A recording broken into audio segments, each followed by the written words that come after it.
Doctor Nepal Chandra Mathur, department of history, Singhbhum college चांदी। आज semester 3 के कोर कोर्स 5 पेपर की एक महत्वपूर्ण इम्पोर्टेंट क्वेश्चन का आंसर लेके आए हैं। वह है चोला एडमिनिस्ट्रेशन, चोल प्रशासन। चोल प्रशासन के संबंध में विशेष रूप से जानना है, क्योंकि हमारे दक्षिण भारत के उस काल की जो महान महान नेताएं,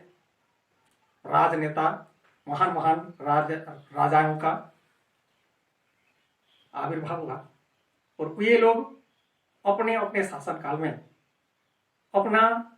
एडमिनिस्ट्रेशन को, प्रशासन को किस प्रकार मजबूत बना के रखे, इस संबंध में अध्ययन करना है।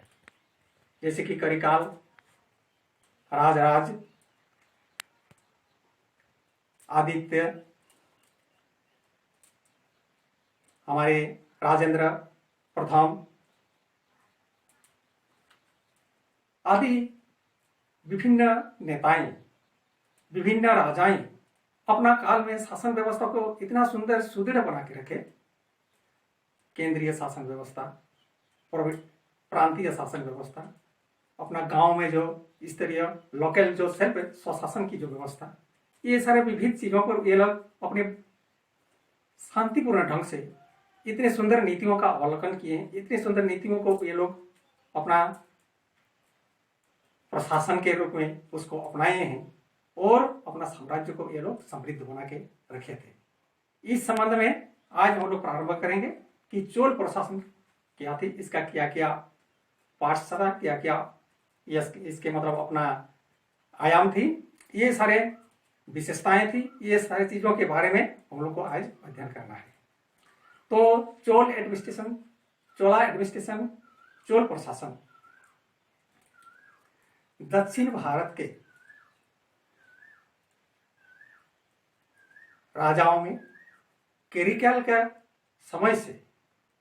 इस चोल प्रशासन की जो या चोल राजाओं की जो अपना क्रियाकलाप एक द्रुतगति रूप से, अपना युद्धत्तर रूप से, क्रांतिकारी रूप से इसका प्रचार प्रसार, इसका औचित्य, इसका अपना प्रशासनिक या सामाजिक, धार्मिक सभी दृष्टिकोणों से उन्हीं के काल से, केरिकाल के काल से यह समृद्ध बनती गई, और यह 11वीं शताब्दी तक यह बहुत मजबूत समृद्धशाली एक शासन व्यवस्था का नींव को ये लोग मजबूत बना के रखे। अतः दक्षिण भारत के इतिहास में ये चोल प्रशासन या चोल वंश के जो नीति, संस्कृति, धर्म सभी दृष्टिकोणों से एक समृद्ध प्रशासनिक व्यवस्था को ये लोग मजबूत बना कर रखे। इसके लिए विभिन्न प्रकार का हमारे अभिलेख मिले हैं, विभिन्न प्रकार का पुरातात्विक स्रोत मिले हैं, जिन सारी चीजों के अवलोकन से, अध्ययन से या निरीक्षण परीक्षण से यह स्पष्ट हो जाता है कि चोल प्रशासन उस काल की एक महत्वपूर्ण प्रशासनिक व्यवस्था थी, जो निम्नलिखित प्रसंग, निम्नलिखित तथ्यों के माध्यम से उसको स्पष्ट रूप से जाना जा सकता है। उसका 1 नंबर पॉइंट है केंद्रीय शासन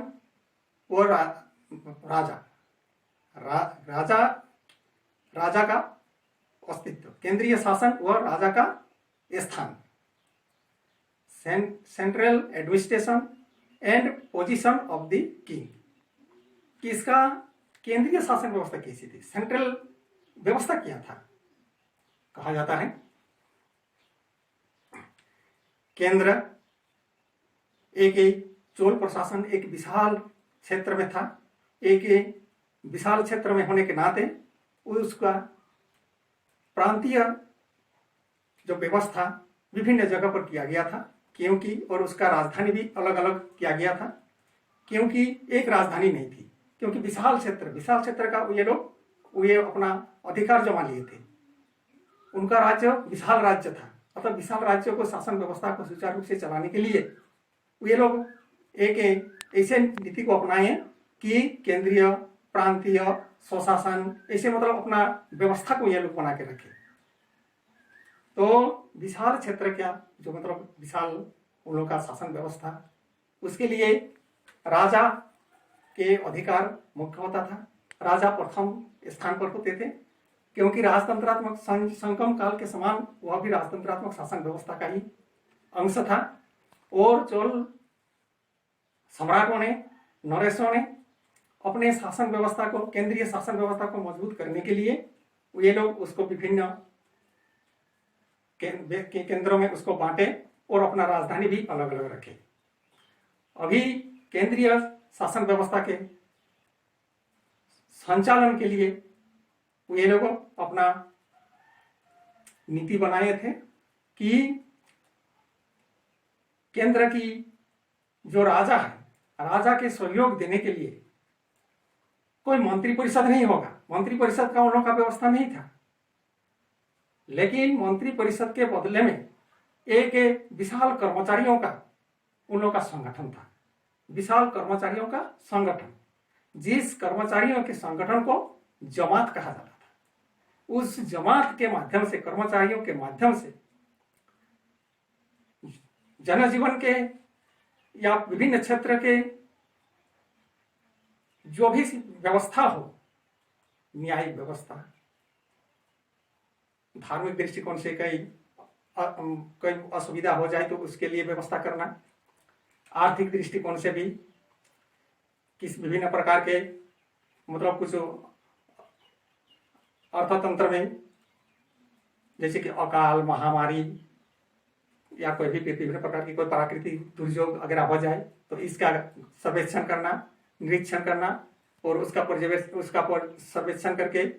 पर्यवेक्षक का जो नियुक्ति किया जाता था, उस पर्यवेक्षक के माध्यम से सरकार तक मतलब उसको पहुंचाना, ये सारे विभिन्न प्रकार की उन लोगों का जो केंद्रीय व्यवस्था थी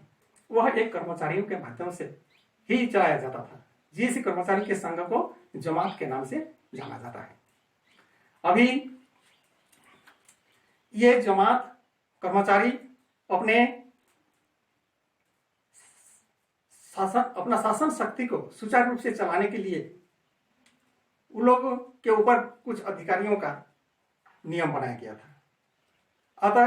केंद्रीय जो शासन व्यवस्था है, केंद्रीय शासन व्यवस्था संगमकालीन शासन व्यवस्था के समतुल्य चोल प्रशासन भी अपना नीति नियमों को बना के रखे और अपना केंद्रीय व्यवस्था को एक मंत्री परिषद के हाथ में नहीं देकर ये राजा ही सर्वेसर्वा होते थे, क्योंकि राजतंत्रात्मक शासन व्यवस्था थी और उसके सहयोग के लिए विभिन्न कर्मचारियों का नियुक्त किया जाता था। और वे कर्मचारी विशाल संगठन में एक संगठित संघ का कर्मचारी होते थे और उन कर्मचारियों को जमात के नाम से जाना जाता था। और ये कर्मचारियों के माध्यम से ही राजा को केंद्र का आदान प्रदान, लेन देन जो भी हो, खबरा खबर सब कुछ लेने का मतलब समितियां बनती थी और उस समितियों के माध्यम से उन लोगों का शासन व्यवस्था सुचारू रूप से चलता था। अभी नेक्स्ट पॉइंट है कि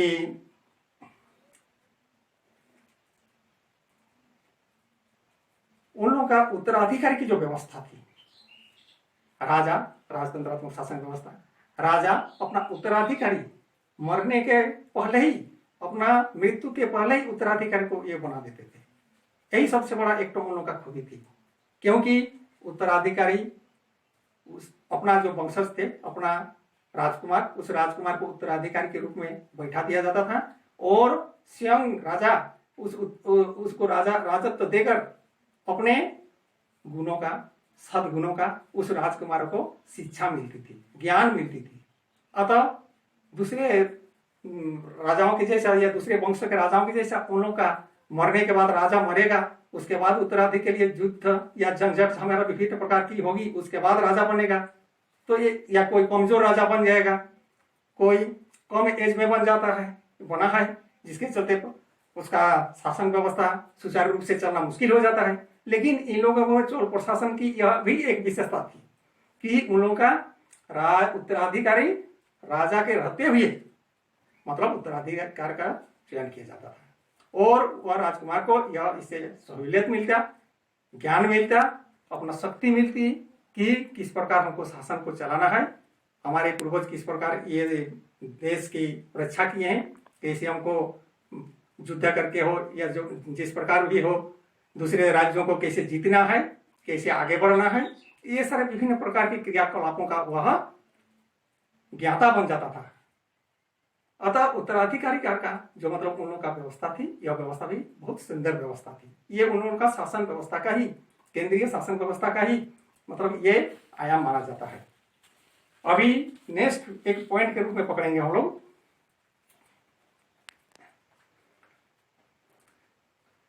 कि प्रांतीय शासन व्यवस्था,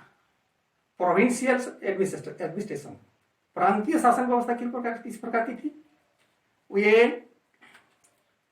केंद्र को विशाल केंद्र का शासन व्यवस्था, विशाल साम्राज्य होने के नाते उसको वे अपना बल नाडु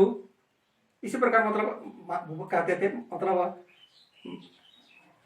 बल नाडु जो प्रांत हो गया वो बल नाडु, उसके बाद नाडु जो कमिश्नर लेवल का हो गया, उसके बाद जिला लेवल का आ जाता है, उसके बाद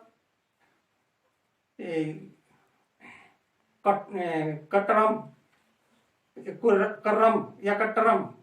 जो मतलब गांव के तरफ का मतलब लोकल क्षेत्रीय तरफ का आ जाता है व्यवस्था में। तो प्रांत को उसी प्रांतीय शासन व्यवस्था को बना के रखी, प्रोविंशियल एडमिनिस्ट्रेशन को ये लोग अपना शासन व्यवस्था में मुख्य दर्जा दिए कि प्रांत बनाया गया, केंद्र को विभिन्न प्रांतों में बांटा गया, जो बलनाडु कहते थे, बलनाडु से नाडु हो गया, नाडु के बाद करटम, उसके बाद अपना जो गांव भी दो हिस्सों में, गांव का भी दो हिस्सों में व्यवस्था को बांटा गया था, एक साधारण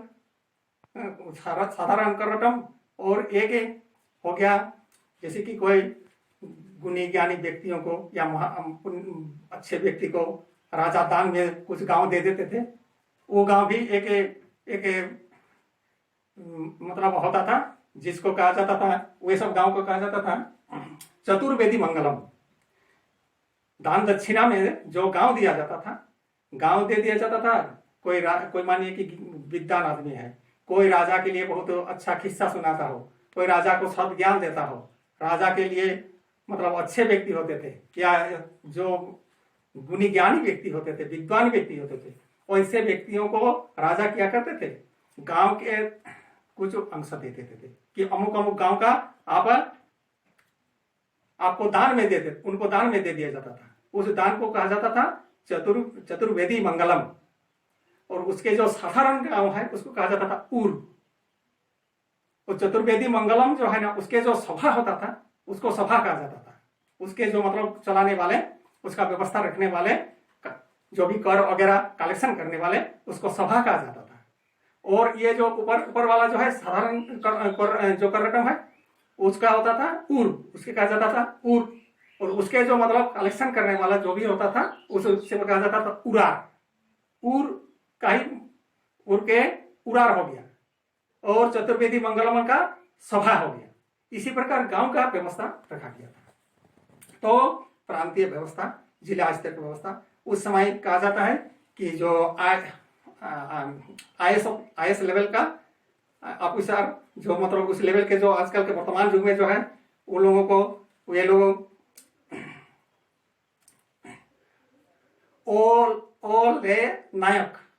ओले नायक करके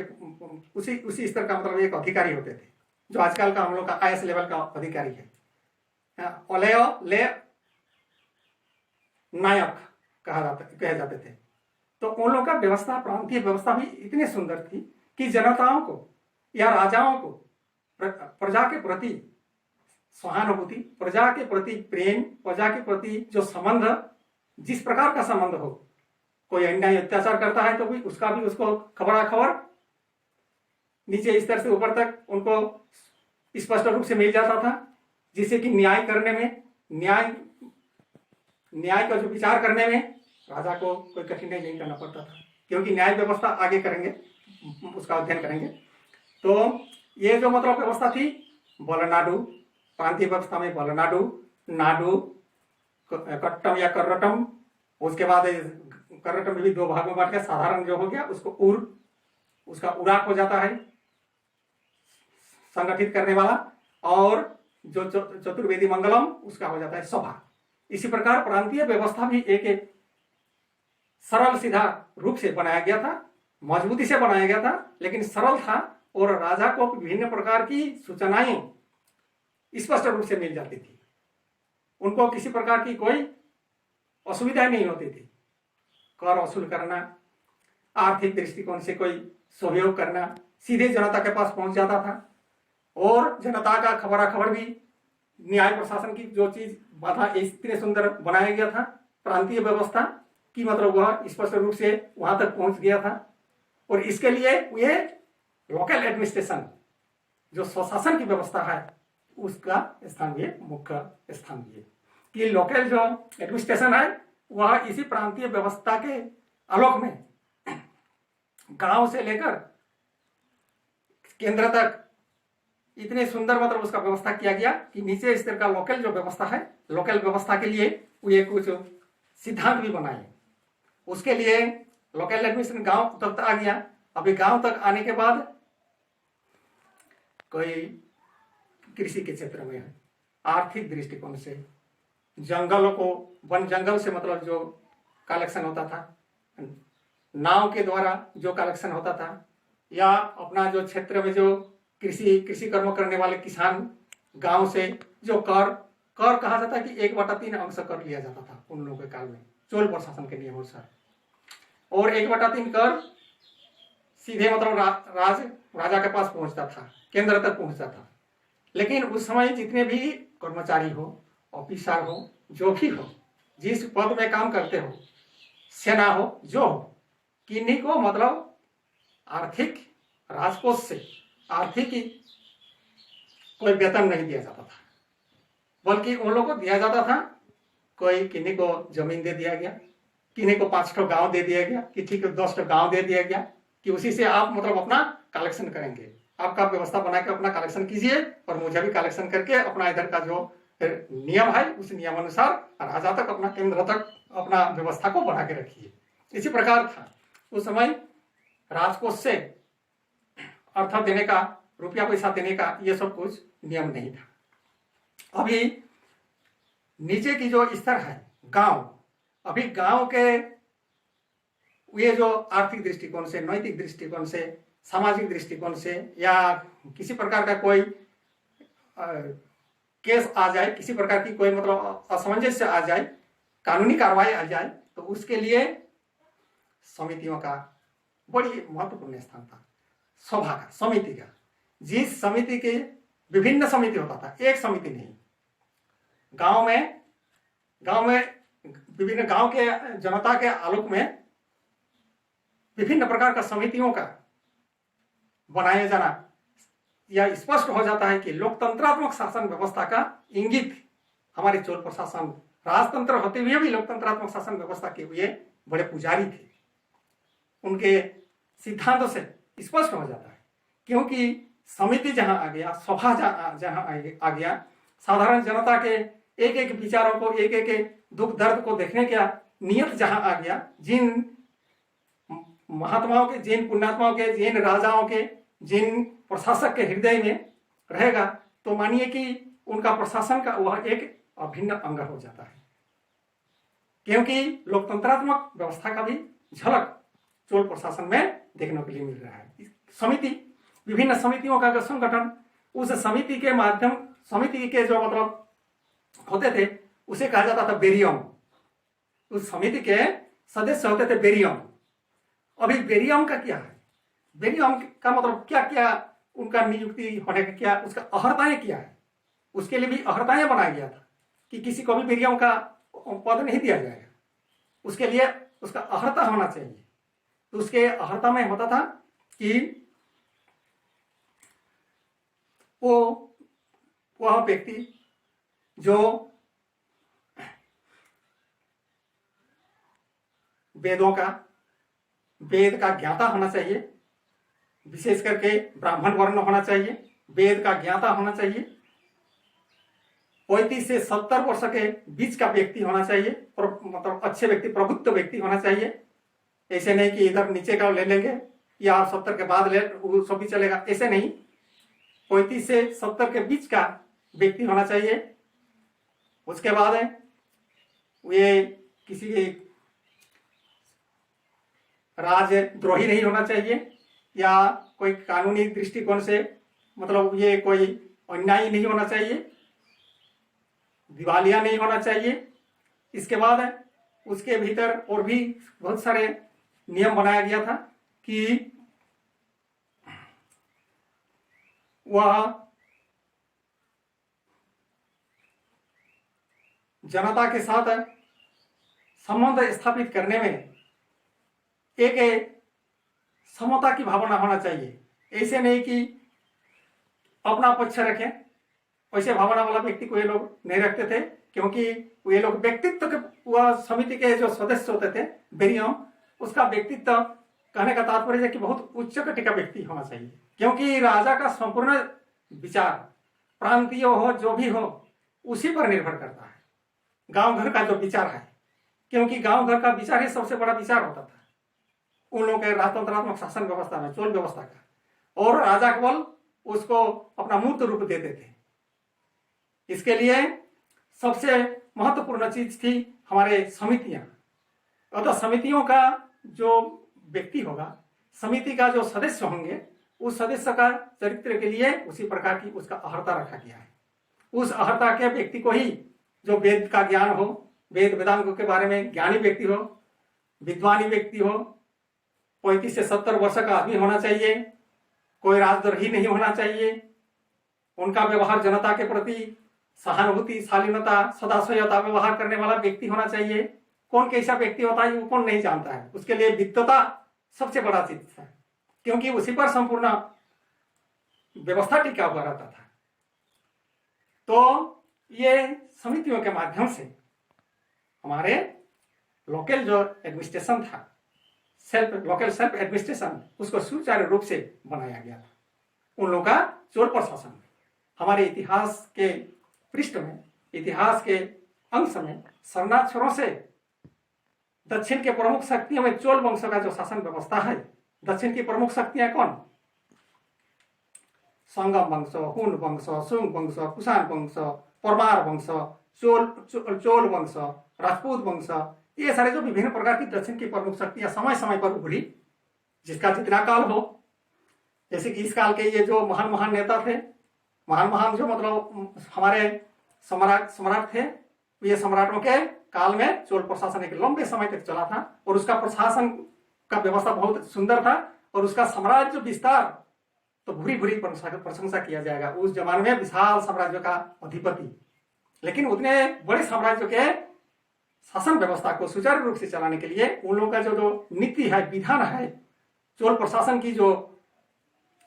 सिस्टम है, वह सिस्टम बहुत सुंदर बनाया गया था। इसी के चलते हमारे दक्षिण के प्रमुख शक्तियों में चोल वंशों की जो शासन व्यवस्था है, यह एक महत्वपूर्ण एंसर क्वेश्चन के रूप में डिग्री के छात्र छात्राओं के लिए है। फिर आगे इसका क्या और था? Army and navy. Army and navy Chola प्रशासन का, उसका सेना व्यवस्था क्या था और उसका नाव के जो मतलब यात्री लोग होते थे, नाव में किस प्रकार उन लोगों का अपना व्यवस्था थी, ये सारी चीज मतलब उसका एक अलग पॉइंट है। तो उसका आर्मी, सेना किस प्रकार, सेना घुड़सवार सेना, जो अश्वरही कहते थे, घुड़सवार सेना, हाथियों का हाथी क्रोह सेना, उसके बाद पैदल सेना और धनुर्धर, असीर धनुर्धर, इसी प्रकार मतलब सेना के जो मतलब उसको कहा जाता था, सेना की जो मतलब उन लोगों का विधा थी, सेना की जो सिस्टम बनाया गया था, वह नाव के लिए, नाव के द्वारा जो स्थल सेना, जल सेना, पैदल सेना, स्थल सेना, जल सेना, पैदल सेना। फिर स्थल सेना में आ गया वह सब हस्तिरोही, उसके बाद अश्वारोही घोड़े के द्वारा, उसके बाद धनुर्धारी पैदल जाती, उसके बाद असीरी धनुर्धारी, इसी प्रकार मतलब उन लोगों का विधान थी। ये हो गया हम लोग का न्यायिक विधान में। जुडिशियल सिस्टम उन लोगों का इसी प्रकार की थी। और न्याय के संबंध में राजा सर्वोच्च में थे। राजा के पास कोई भी मतलब विचार का अंतिम निर्णय राजा ही लेंगे, लेकिन वह समिति के प्रति आभारी है, अपना नीचे का जो अधिकारी है उन लोगों के प्रति आभारी है, और जो सही चीज होगा और होने के बाद मौखिक अपना ऑर्डर दे देते थे। राजा कोई लिखित ऑर्डर का कोई ये नहीं था, मौखिक ऑर्डर दे दिए मतलब मानने के लिए सब कोई बाध्य। इतना उन लोगों का विश्वस्त राजा थे, सम्राट थे। तो उन लोगों का न्यायिक जो व्यवस्था है एक सुंदर रूप से बनाया गया था, जुडिशियल व्यवस्था, जिसमें इसी प्रकार की व्यवस्था थी। फिर ये सब व्यवस्था होने के जुडिशियल व्यवस्था हो गया, तो नाव के द्वारा सैन्य व्यवस्था जो है, वे लोग जैसे कि लंका में अपना आक्रमण किए थे, या समुद्र को लांघ करके पार करके जाकर मतलब आक्रमण करना, कोई दूसरे देशों में जाकर समुद्र को पार करके, या कोई विशाल जल क्षेत्र को पार करके लड़ने वाला सैनिक, नाव सैनिक, इसका भी उन लोगों का व्यवस्था थी। अतः स्थल सेना, जल सेना,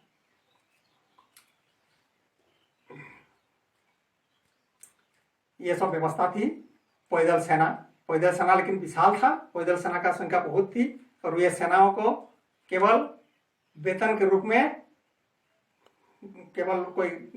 जमीन दे दिया, मानिए कि किन्हीं को कोई जमीन दे दिया गया, किन्हीं को कोई 5 गांव दे दिया, किसी को 10 गांव दे दिया, किसी को एक मतलब बड़ा अधिकारी है तो उसको 1 नाडू दे दिया गया। हाँ, इसी प्रकार गवर्नर जो होते थे प्रांतीय, उसको गवर्नर बना दिया गया। गवर्नर का ये था, गवर्नर के औचित्य में आता था, तो नाडू का जो नाडू का हेड, प्रांत का हेड को तो इसी प्रकार बांटा गया था। और नियम कानून जो भी हो, शासन व्यवस्था की जो नीति रीति है, कर वसूल करना, जनताओं के दुख दर्द को देखना, कोई अन्याय अत्याचार करता है, चोरी करता है, या कोई गुंडागर्दी करता है, जो भी अमानवीय व्यवहार करता है, किसी प्रकार का कोई नियम में उल्लंघन करता है, तो उसके लिए उसका दंड के विधान मृत्यु दंड तक मतलब वो लोग दे देते थे। लेकिन मृत्यु दंड के लिए राजा का आदेश, राजा का विचार सर्वोत्तम विचार होता था। अगर ये लेकिन कहा जाता है कि चोल प्रशासन के जितने भी राजा महाराजा लोग थे, वे लोग बड़े उदार थे, वे लोग मृत्यु दंड बहुत कम देते थे। हाँ, लेकिन अमानवीय व्यवहार करने पर, राजद्रोही होने पर, कोई विशेष कोई मतलब ये आ जाए, तो वैसे भी व्यवस्था का इंगित मिलता है। जो भी हो,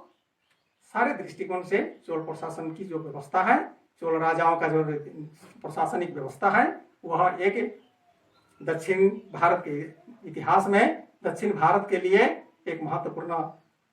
व्यवस्था थी उस काल की। और वह व्यवस्था अगले दूसरे वंश के राजा महाराजाओं ने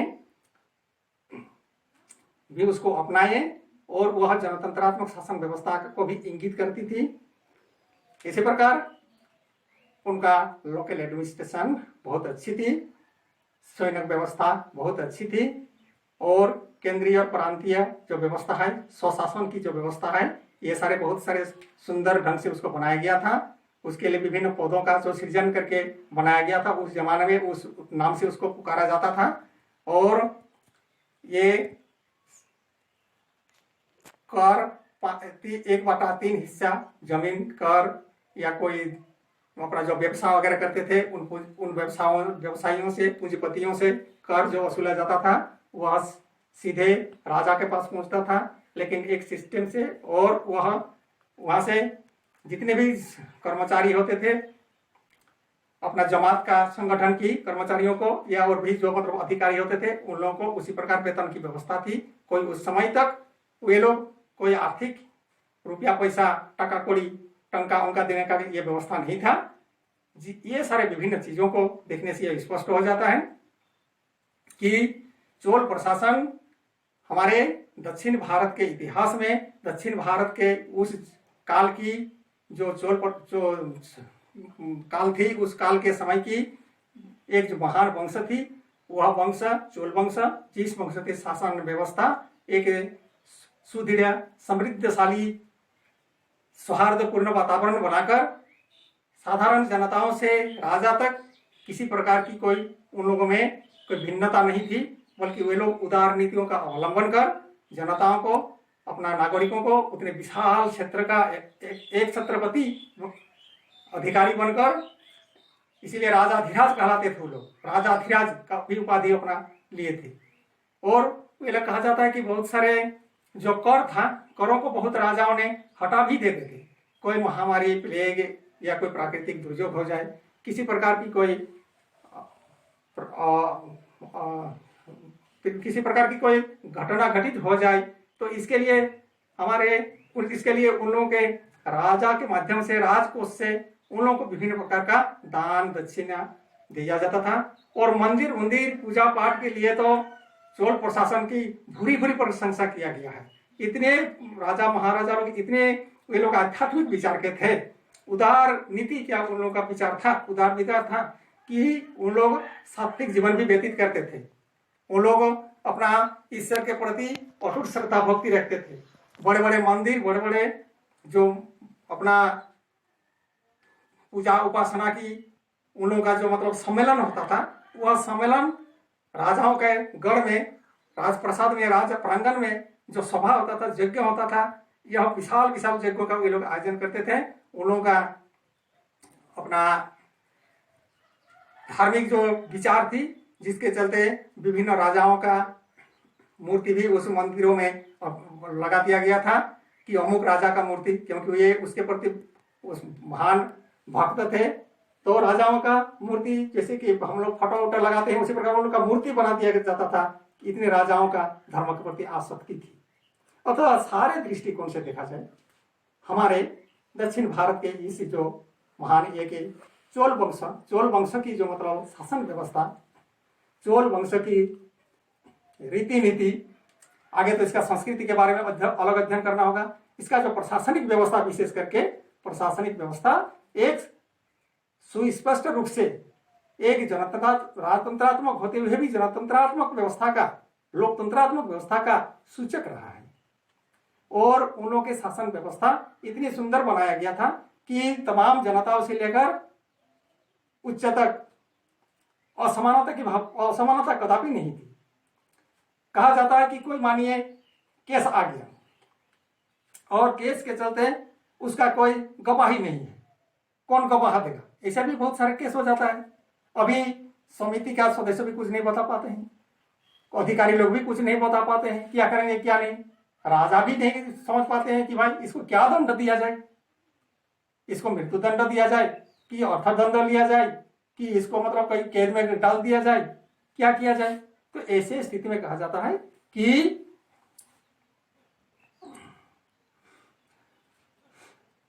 दैवीय सिद्धांत का व्यवहार किया गया है। ऑर्डर होता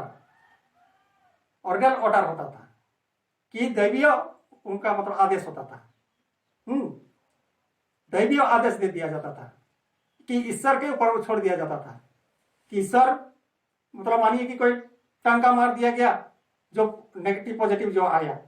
उसी के आलोक में उसको दंड दे दिया जाता था। अतः दैवीय व्यवस्था के आलोक में ऑर्डर होता था उन लोगों का, और उसी प्रकार उन लोगों का न्याय व्यवस्था एक सुचारू रूप से चलाया गया। अतः किसी प्रकार की उन लोगों के व्यवस्था में कहीं भी कोई लेखक वैसे कोई विशेष नहीं लिखे, लेकिन हाँ इतना तो अच्छे के जगह तो कुछ ना कुछ तो अंश रहता ही है। तो कहा जाता है कि नारियों के प्रति या युद्ध के समय, युद्ध में किसी का खेत को रौंद देना, किसी का क्षति करना, नारियों को जाता ना देना, थोड़ा मंदिर को तोड़ना, ये सब भी उन लोगों के राज्य विस्तार के काल में उन राजा महाराजाओं ने कुछ क्षति किए हैं, उन लोग कुछ अन्याय किए हैं, जिन सारी चीजों का भी इतिहास में स्थान स्थान पर उन लोगों का आलोचना की गई है। जो भी हो, लेकिन संपूर्ण दृष्टिकोण से अगर देखा जाए 100 में अगर 95% अगर सही है, 5% अगर हो सकता है तो ये अलग बात है। लेकिन जब उतने 90% तक माना जाता है कि चोल प्रशासन की व्यवस्था, चोल राजा महाराजाओं का जो मतलब भूमिका, उन लोगों के काल में एक महत्वपूर्ण भूमिका थी और एक ऊंचा दर्जा, ऊंचा स्थान रखने वाला राजाधिराज महाराज ये लोग होते थे और अपना जनताओं के साथ वो लोग अच्छे शासन व्यवस्था को अपना कर रखे थे, जो कि भारत भूमि का एक महत्वपूर्ण व्यवस्था के रूप में चोल प्रशासन की गणना हमारे भारत के इतिहास में ही नहीं, दूसरे देशों के राजा महाराजाओं के इतिहास में भी, उसको विश्व इतिहास में भी चोल प्रशासन की व्यवस्था को भूरी भूरी प्रशंसा की है। Thank you all. Next class.